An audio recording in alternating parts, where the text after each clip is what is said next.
for the most part, are those facts accurate? Yes, Your Honor. Did you get into an argument and into a fight with SB? I don't believe so.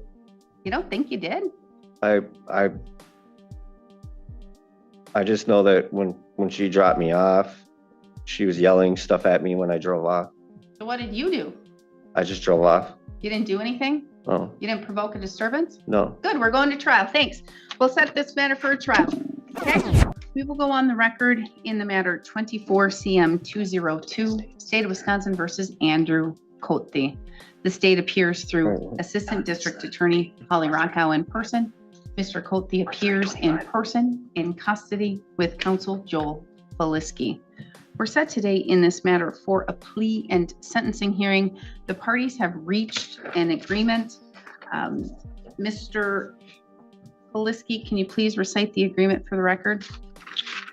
All right, guys, this one's insane. From the moment he stepped into the courtroom, Judge Douglas Koch wasn't playing games. What started as a routine hearing exploded into a full-blown takedown. The moment the charges were read out, gang ties, drug trafficking, and probation violations, Koch's tone shifted. You could feel the pressure rise. No excuses, no soft landings. This judge had seen enough, and he was about to make an example out of someone. Yes, Your Honor. Mr. Koch has agreed to plead to one count of misdemeanor disorderly conduct, with the remaining counts in the complaint dismissed and read in, and a joint recommendation by both parties for court costs totaling $443. And I believe he was in the process of a revocation. Was he revoked or did? Yes, Your Honor. As of yesterday afternoon, the final decision from the administrator came in, and he has been revoked, and he will be sent to Polk County for sentencing. Okay. And what charges was he convicted of in Polk County? I believe they were substance use related, Your Honor. I was not originally opted into that case. That was my predecessor, Mr. Pollock. Unfortunately, I cannot speak to any detail as to the nature of those charges. All right, thank you. I can just pull it up. I just am curious.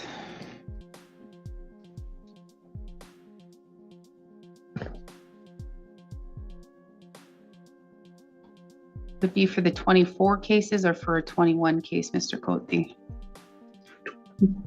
24? Oh, 24 case. Okay, so for the 24 case. Let's be real, this guy didn't stand a chance. He thought he'd get away with playing the victim, but the judge, he came loaded. Every lie, every dodge obliterated in seconds. Koch grilled him about house arrest, missed check-ins, and being caught with people he wasn't allowed near. And when he brought up gang ties, boom. Silence hit that room like a truck. You could practically hear the walls closing in. Possession of amphetamine as a repeater. Possession of cocaine, a misdemeanor. It looks like. All right. Okay. Basis for the agreement and why it's in the public interest, Ms. Rockow? Your Honor, Mr. Schmidt negotiated this case with Mr. Pollock and Mr. Flasky, but based on my review of the file, I believe that this was based upon the facts and circumstance surrounding the case being relatively minor in terms of the disorderly conduct. There was, of course, the violation of the bail, but that was the Polk County bail. And so it looks like that was all resolved with his latest revocation. So those bail jumps being dismissed and read in is appropriate for that reason. And I don't believe that any additional confinement or supervision is going to be necessary as he is facing that sentence for the revocation. Okay. All right.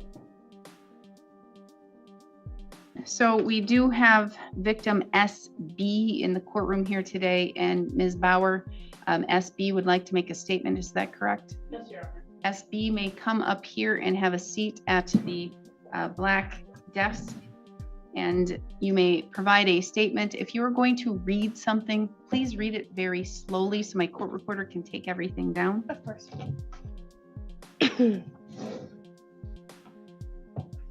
Then it got real ugly.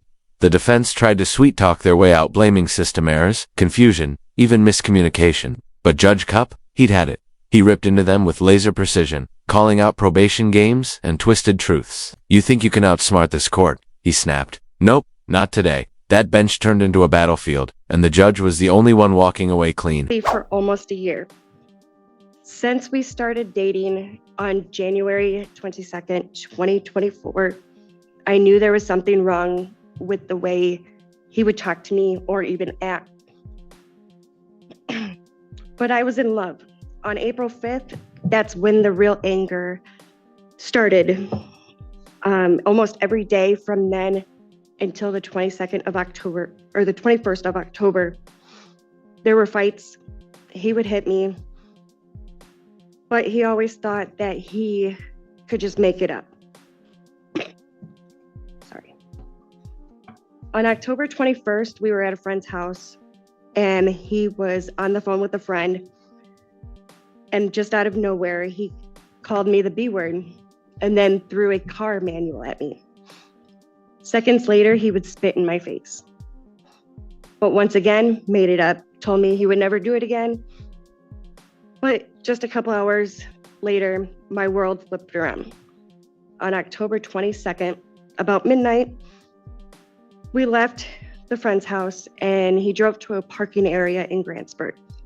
I ended up falling asleep in the passenger seat, like I always had. He ended up waking me up to ask me where the drugs were. I handed him what he had wanted, and I went back to sleep. He woke me up again and asked me for the other bag. I said I gave him everything I had, and I didn't have anything else. He got angry and started firing the flare gun out the sunroof. The second time he woke me up, he asked me once again, and I told him the same thing I had told him the first time. This time, he got mad at what I had told him, and he ripped off the rearview mirror and threw it in the back seat. Then he took the passenger visor and ripped it off the car, and then hit me in the cheek with it.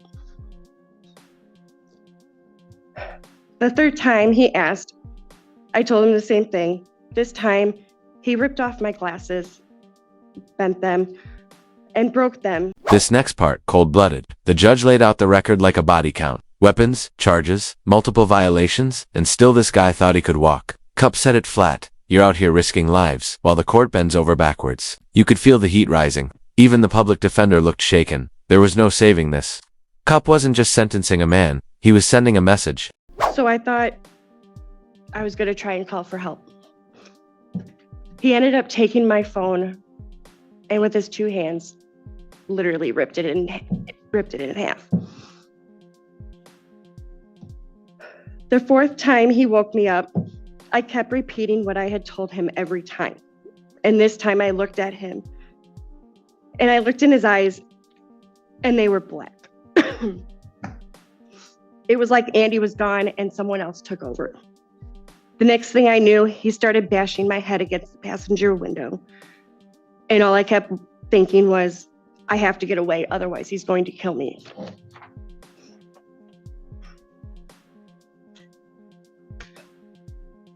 So I had got him calmed down enough to where he would drive to Dollar General where the van was parked. We were gonna move it, but we decided he didn't want to because he was getting tired. He let me drive the car, and I knew that was the only way I was going to get out. I drove the car to the Frederick Trailer Park, where I knew I would be safe. I parked in the front entrance and stopped. He woke up and started yelling, calling me every name in the book, but I was only able to grab my purse, and that was it. I started walking to my friend Jen's house in the park, and I got there and she asked me if she could call, and I said yes.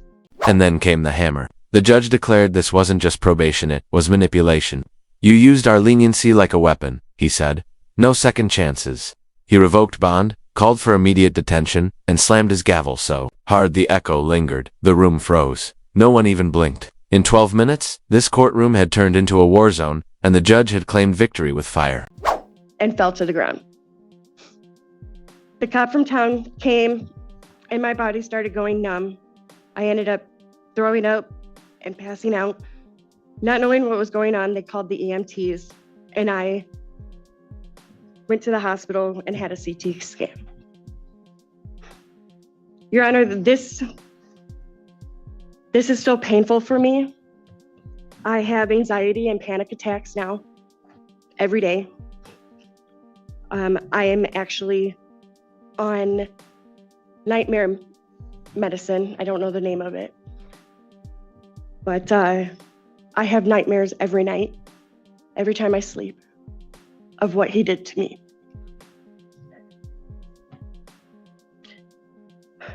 I am in therapy almost either 1 or 2 days a week, and I will be on therapy for at least 3 years, she said. This was 6 months ago, and yet it still gets to me every day. I don't know how I'm going to move on from this. So I'm asking you for some stipulations. 90 days in jail, no contact with me, my property, or my roommates, no possession of firearms, anger and drug treatment, and probation.